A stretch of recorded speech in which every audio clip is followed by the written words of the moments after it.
नमस्कार। आज हम समाजशास्त्र के अध्ययन क्षेत्र के बारे में विचार करेंगे, चर्चा करेंगे। किसी भी विषय का अध्ययन क्षेत्र का तात्पर्य उन संभावित सीमाओं से है जिसके अंतर्गत उस विषय या विज्ञान का अध्ययन किया जा सकता है। समाजशास्त्र के विषय क्षेत्र के संबंध में भी विद्वानों ने विचार किया और विद्वानों के इन विचारों को दो मुख्य भागों में बांटा जा सकता है। पहला भाग स्वरूपात्मक संप्रदाय, दूसरा समन्वयात्मक संप्रदाय। स्वरूपात्मक संप्रदाय के अनुसार समाजशास्त्र एक विशेष विज्ञान है और समन्वयात्मक संप्रदाय के अनुसार समाजशास्त्र एक सामान्य विज्ञान है। परंतु इस संबंध में अलेक्स इंकल्स का कहना है कि समाजशास्त्र परिवर्तनशील समाज का अध्ययन करता है, इसलिए समाजशास्त्र के अध्ययन की ना तो कोई सीमा निर्धारित की जा सकती है और ना ही इसके अध्ययन क्षेत्र को स्पष्ट रूप से परिभाषित किया जा सकता है। परंतु हम अध्ययन की दृष्टि से, विचार की दृष्टि से कि समाजशास्त्र का विषय क्षेत्र कैसा और कहां तक होना चाहिए, किस प्रकार से समाजशास्त्र को अपनी अध्ययन सामग्री का अध्ययन करना चाहिए, ये दो प्रमुख विचार स्वरूपात्मक संप्रदाय और समन्वयात्मक संप्रदाय को ध्यान में रखना होगा और हम इनकी चर्चा करेंगे। स्वरूपात्मक संप्रदाय के जो प्रमुख हैं, इसके प्रवर्तक हैं, वह जर्मन समाजशास्त्री जॉर्ज सीमेल हैं। वीरकांत, वानविच, मैक्स वेबर, टॉनिज, बोगल, रास, पार्क, बर्गेस इस संप्रदाय के प्रमुख समर्थक समाजशास्त्री हैं। समाजशास्त्र मानवीय संबंधों के स्वरूपों या सामाजिकरण के स्वरूपों का अध्ययन है। सामाजिक संबंधों के स्वरूपात्मक पक्ष के अध्ययन पर प्रमुखता देने के कारण ही इस संप्रदाय को स्वरूपात्मक संप्रदाय कहा जाता है। इस मत के समाजशास्त्रियों के अनुसार समाजशास्त्र अन्य सामाजिक विज्ञानों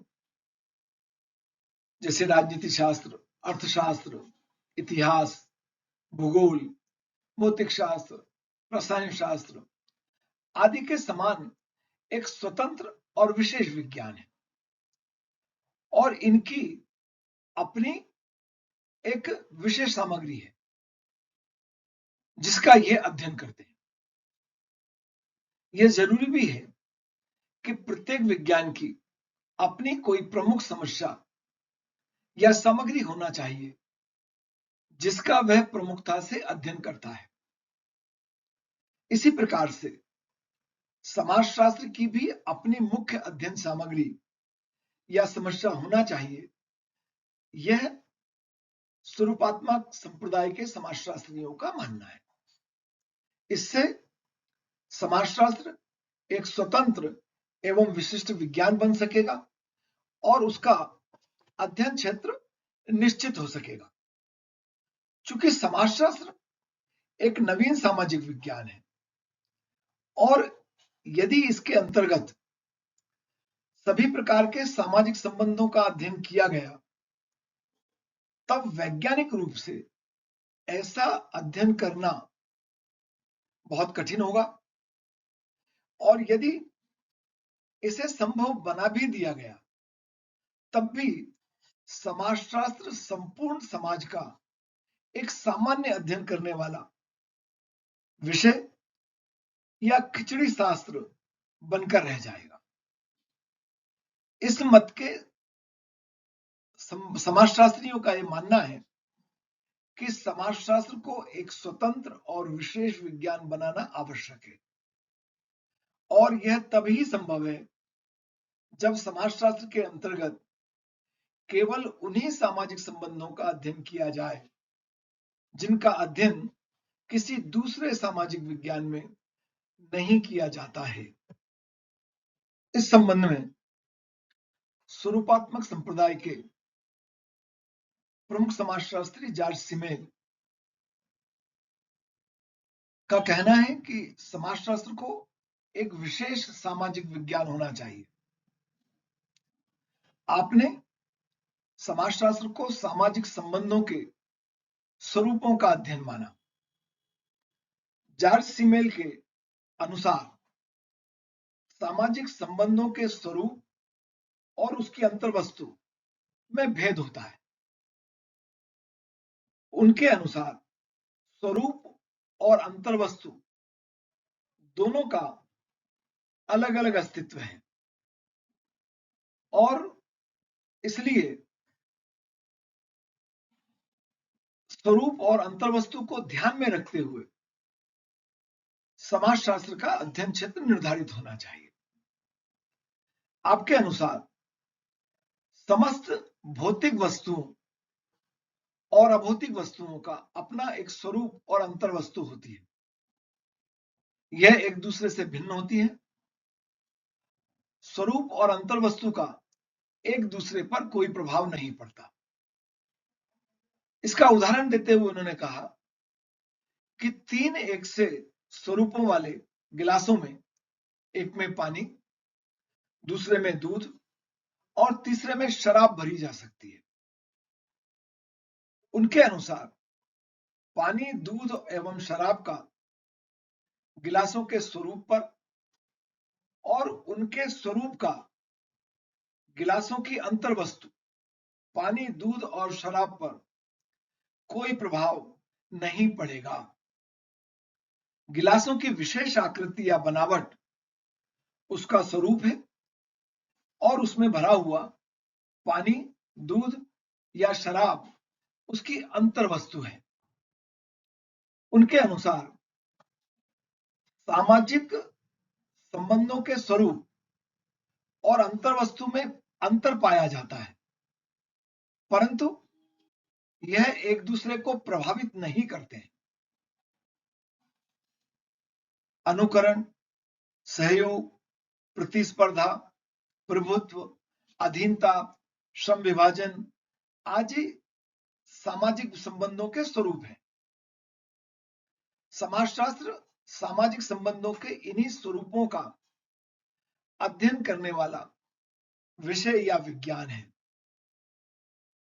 सामाजिक संबंधों के ये स्वरूप जब विभिन्न अंतर्वस्तु जैसे आर्थिक संघ, धार्मिक संघ, राजनीतिक दल आदि में पाए जाते हैं, तब इनका अध्ययन समाजशास्त्र के अंतर्गत नहीं किया जाकर अर्थशास्त्र, राजनीति शास्त्र और धर्मशास्त्र के अंतर्गत किया जाता है। उनके अनुसार समाजशास्त्र को सामाजिक संबंधों के स्वरूपों का अध्ययन करना चाहिए, न कि उसकी अंतर्वस्तु का। सिमेल के अनुसार अन्य सामाजिक विज्ञानों में सामाजिक संबंधों की अंतर्वस्तु का अध्ययन किया जाता है,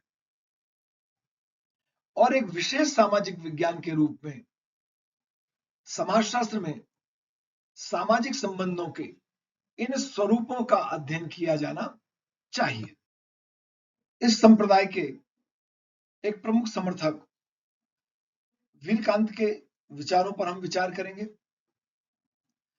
वीरकांत भी समाजशास्त्र को एक विशेष सामाजिक विज्ञान बनाना चाहते थे। आपके अनुसार यदि समाजशास्त्र को अस्पष्टता और अनिश्चितता के आरोपों से बचना है, तो उसे किसी मूर्त समाज का ऐतिहासिक अध्ययन नहीं करना चाहिए। समाजशास्त्र को एक विशिष्ट सामाजिक विज्ञान के रूप में मानसिक संबंधों के उन्हीं स्वरूपों का अध्ययन करना चाहिए जो व्यक्ति को एक दूसरे से अथवा समूह से बांधते हैं। समाजशास्त्र इस बात पर विचार नहीं करना चाहिए कि पिता और पुत्र अथवा माता और पुत्री में क्या संबंध है। वे यश, सम्मान, प्रेम, लज्जा, स्नेह, घृणा, सहयोग, संघर्ष आदि भावनात्मक या मानसिक पहलुओं का अध्ययन करता है। इनके आधार पर ही विभिन्न प्रकार के सामाजिक संबंध बनते हैं और इन्हीं सामाजिक संबंधों से समाज का निर्माण होता है। अतः समाजशास्त्र को इन मानसिक या भावनात्मक तत्वों और संबंधों के स्वरूपों का अध्ययन करने तक ही अपने को सीमित रखना चाहिए। वीरकांत के शब्दों में समाजशास्त्र उन मानसिक संबंधों के अंतिम स्वरूप का अध्ययन है जो मनुष्य को एक दूसरे से बांधते हैं। वह समाजशास्त्री जो समाजशास्त्र के क्षेत्र के निर्धारण के संबंध में स्वरूपात्मक संप्रदाय के समाजशास्त्रियों के विचारों से सहमत नहीं है, वह ये कहते हैं कि इससे क्षेत्र निर्धारण में अनिश्चितता और अस्पष्टता होगी। इस संप्रदाय की प्रमुख आलोचनाओं में उनका मानना है कि स्वरूपात्मक संप्रदाय द्वारा यह कहना गलत है कि सामाजिक संबंधों के स्वरूपों का अन्य विज्ञानों द्वारा अध्ययन नहीं किया जाता, क्योंकि सामाजिक संबंधों के विभिन्न स्वरूप जैसे प्रभुत्व, सत्ता, स्वामित्व आदि का राजनीति शास्त्र में, एकाधिकार, प्रतिस्पर्धा, श्रम विभाजन का अर्थशास्त्र में और शक्ति, आज्ञा, दासता पालन, संघर्ष आदि का कानून शास्त्र में व्यवस्थित अध्ययन किया जाता है। स्वरूपात्मक संप्रदाय के समर्थकों ने स्वरूप और अंतर्वस्तु में भेद किया है एवं उन्हें एक दूसरे से पृथक माना है, लेकिन सामाजिक संबंधों के स्वरूप और अंतर्वस्तु को एक दूसरे से पृथक करना संभव नहीं है। सोरोकिन के अनुसार हम एक गिलास को शराब, जल, शक्कर से बिना उसके स्वरूप को परिवर्तित किए हुए भर सकते हैं, परंतु मैं एक सामाजिक संस्था के विषय में कल्पना भी नहीं कर सकता कि इसका स्वरूप उसके सदस्यों के बदले जाने के बाद भी परिवर्तित नहीं होगा। वे मानते हैं कि यदि सामाजिक संबंधों की दृष्टि से बात करें, सामाजिक संस्था की दृष्टि से बात करें, तो उसका स्वरूप उसके सदस्यों के बदल जाने से परिवर्तित हो जाएगा, ऐसा सोरोकिन का मानना है। स्वरूपात्मक संप्रदाय के समर्थक समाजशास्त्र को अन्य सामाजिक विज्ञानों से एक पृथक और स्वतंत्र तथा परिशुद्ध विज्ञान बनाना चाहते हैं।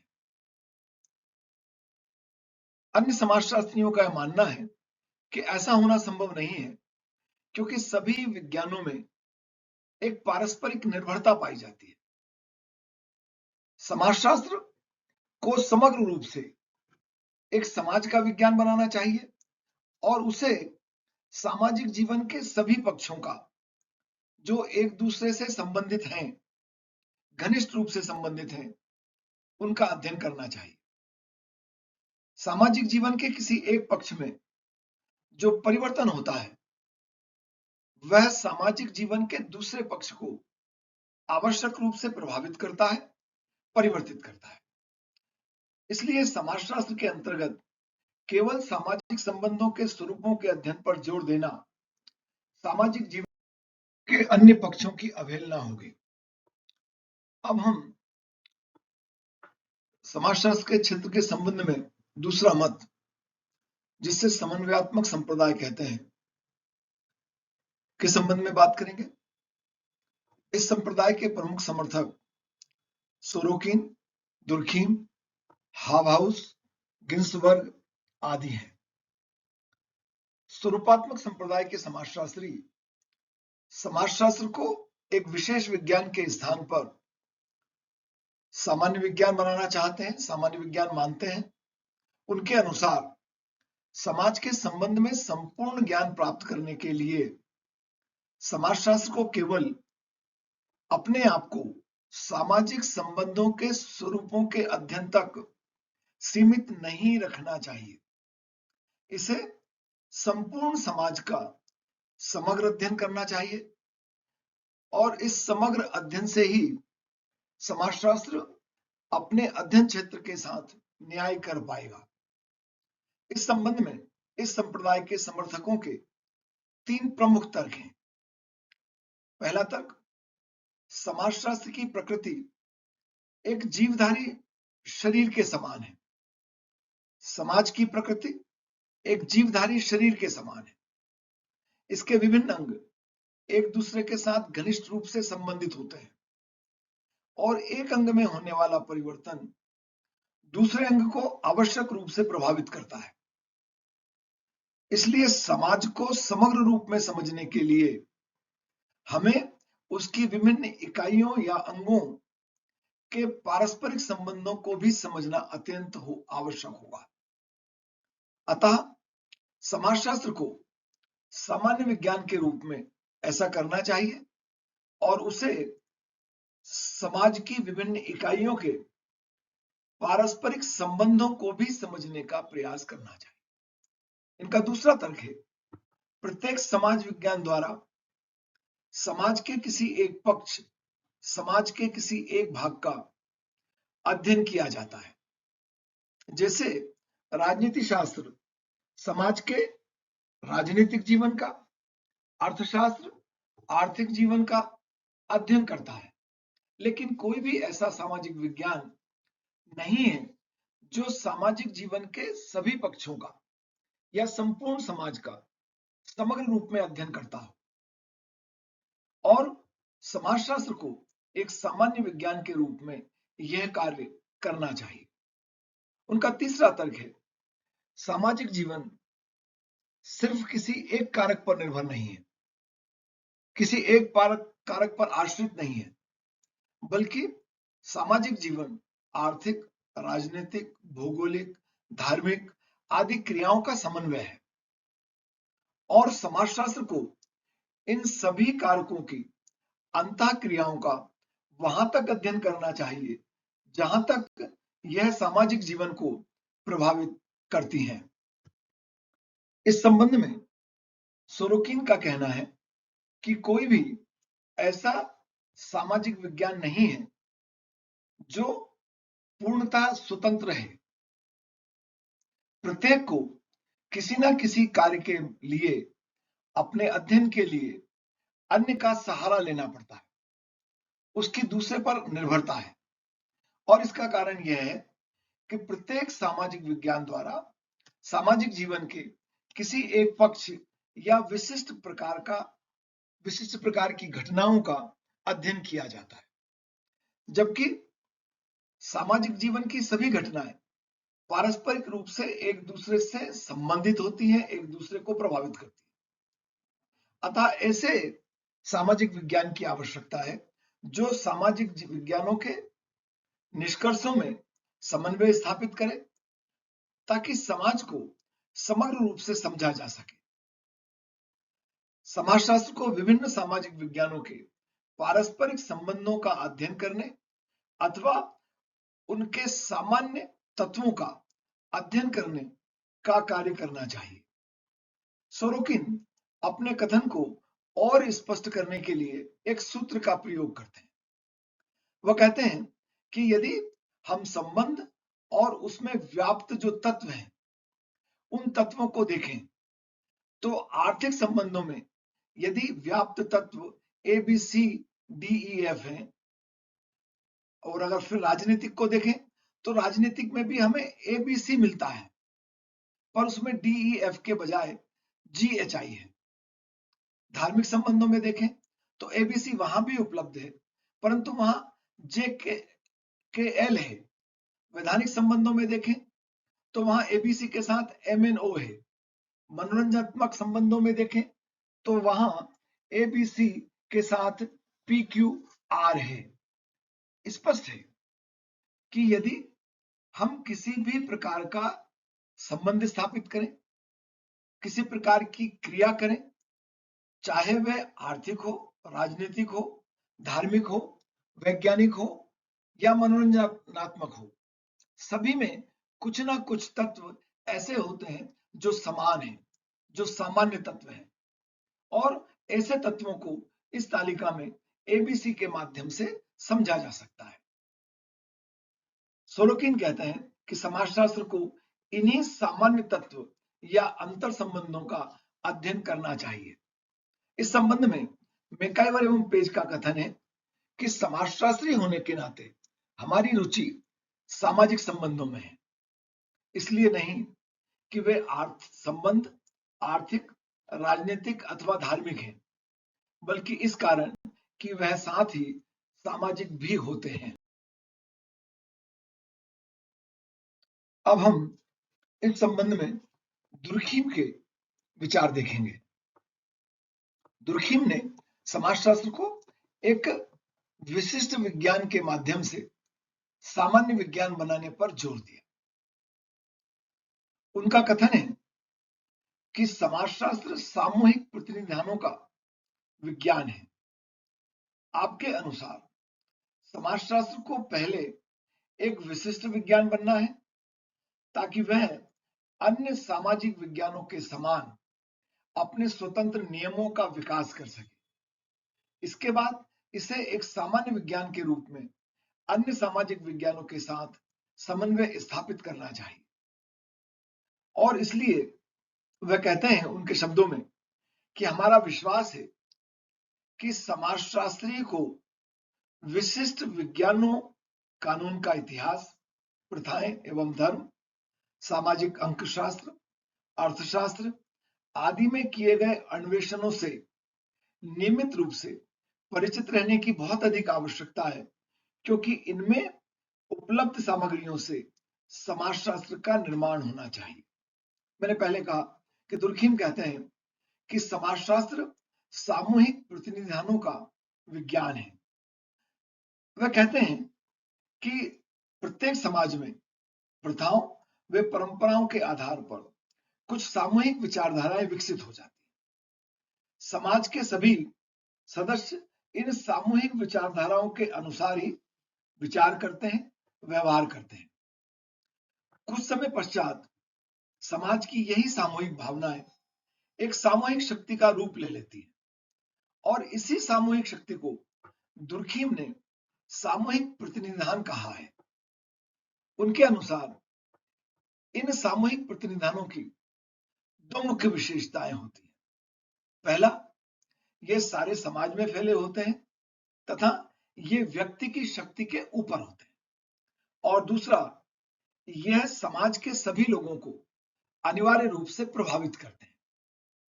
दुर्खीम के अनुसार इन सामूहिक प्रतिनिधानों का अध्ययन करने से समाजशास्त्र समाज का अध्ययन ही नहीं बन जाएगा, बल्कि उसका अपना एक स्वतंत्र दृष्टिकोण भी होगा।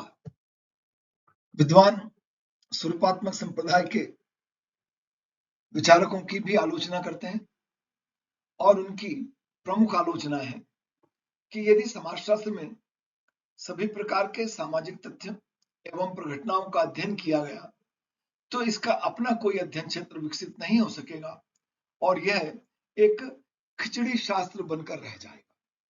उनकी दूसरी आलोचना है कि यदि समाजशास्त्र एक सामान्य विज्ञान होगा तब इसका अपना कोई स्वतंत्र क्षेत्र नहीं होगा, और ऐसी दशा में इसे अपने अध्ययन के लिए, अपनी मुख्य विषय सामग्री को समझने के लिए अन्य विज्ञानों पर आश्रित रहना पड़ेगा। तीसरी आपत्ति है, आलोचना है कि यदि समाजशास्त्र में सभी प्रकार के सामाजिक तथ्यों या प्रघटनाओं का अध्ययन किया गया तब ऐसी स्थिति में यह किसी भी तथ्य या प्रघटना का पूर्णता से अध्ययन नहीं कर पाएगा। और चूंकि सामाजिक जीवन से संबंधित कुछ घटनाएं, कुछ तथ्य, आर्थिक, राजनीतिक का अध्ययन चूंकि अन्य विज्ञानों में किया जाता है, इसलिए उस तरह के अध्ययन से समाजशास्त्र को बचना चाहिए। चौथी आलोचना है कि यदि समाजशास्त्र विभिन्न सामाजिक विज्ञानों का केवल एक योग रहा, संकलन मात्र होगा, तो इसकी अपनी कोई निश्चित एक अध्ययन पद्धति विकसित नहीं हो सकेगी। हमने समाजशास्त्र के विषय क्षेत्र के संबंध में स्वरूपात्मक संप्रदाय और समन्वयात्मक संप्रदाय दोनों के समाजशास्त्रियों के, दोनों के विचारकों के विचार देखे। दोनों पक्ष एकाकी हो लगते हैं, क्योंकि समाजशास्त्र के विषय क्षेत्र के संबंध में दोनों संप्रदाय का दृष्टिकोण एकाकी है।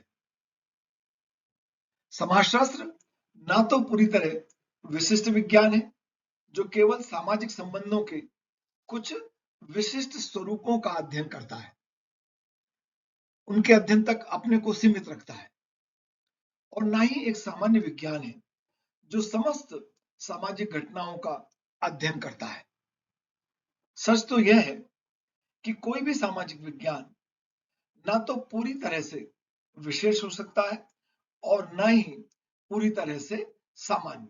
उसे एक समन्वित दृष्टिकोण को लेकर चलना होता है। जैसे किसी भी चिकित्सक को, जिसे हम एक रोग का विशेषज्ञ मानते हैं, उसे अन्य रोग की चिकित्सा की भी कुछ आवश्यक जानकारी होती है, और जिसे हम सभी रोगों की चिकित्सा करने वाला एक डॉक्टर कहते हैं, उसे भी किसी विशेष रोग की चिकित्सा करने का सामान्य ज्ञान और अनुभव होता है। इसका मतलब यह हुआ, इसका तात्पर्य यह हुआ कि समानता और विशेषता दोनों एक साथ चलती है। इनमें से एक अधिक और दूसरी कम महत्वपूर्ण हो सकती है, लेकिन किसी भी विशेषता का पूर्ण अभाव नहीं हो सकता। वास्तविकता यह है कि समाजशास्त्र के विषय क्षेत्र के संबंध में भी जो दृष्टिकोण है, उस दृष्टिकोण में सामान्य एवं विशेष दोनों को सम्मिलित होना चाहिए। बहुत धन्यवाद।